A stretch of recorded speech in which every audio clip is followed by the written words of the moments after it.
That night, more than 50 soldiers of Burkina Faso fell. The enemy believed their deaths would break the nation, turning sorrow into division.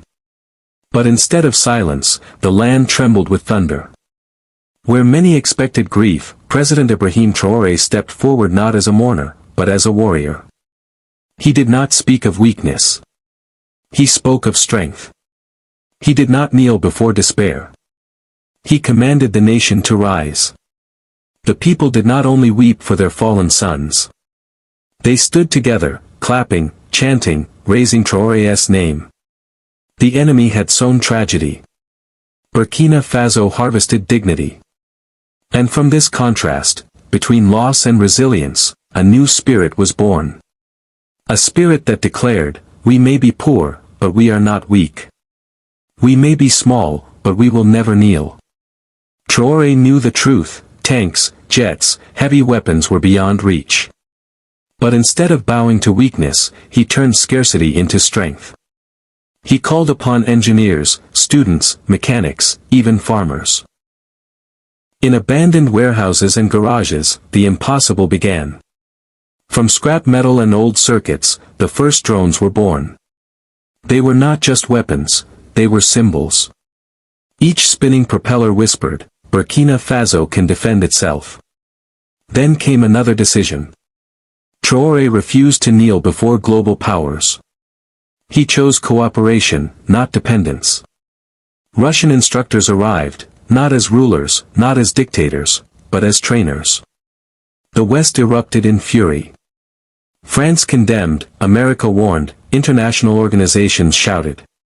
But inside Burkina Faso, the people sang louder. For them, these alliances were proof of sovereignty. Proof that, for the first time in decades, their nation was choosing its own path. The death of 50 soldiers was no longer just Burkina Faso's wound. It became Africa's wound. Traoré declared, this is not an attack on one nation. It is an attack on the dignity of an entire continent. From Bamako to Niamey, from Conakry to Dar es Salaam, the fire spread. People marched with banners reading, Traoré has awakened Africa. The West saw danger. Africans saw dignity.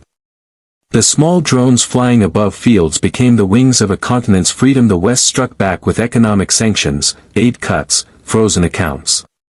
But instead of surrender, the people tightened their fists. In markets, women sang, we will feed our children ourselves.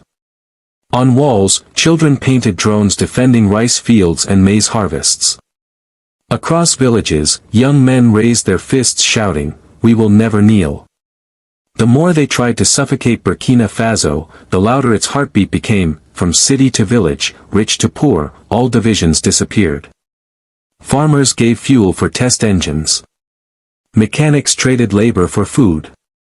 Mothers carried meals to soldiers. Children drew drones in the sand. Everyone became part of the mission. Burkina Faso was no longer fighting with just bullets, it was fighting with intellect, unity, and will. But enemies of Africa did not stop at weapons. They launched lies. They accused the defense forces of abuses. But Traoré answered, enough. These same powers destroyed Libya, flooded the Sahel with weapons, and now dare to lecture us. They see us as slaves. But we are not slaves. We will never accept submission. He reminded the youth, your ancestors fought in Europe's wars. Today you fight for your own land. Do not be deceived.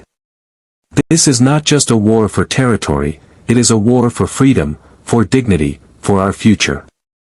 Brothers and sisters, this is bigger than Burkina Faso. It is Africa's story. If one small nation can turn tragedy into strength, then every nation can turn submission into freedom. This is the flame of unity, the torch of independence, the voice of dignity.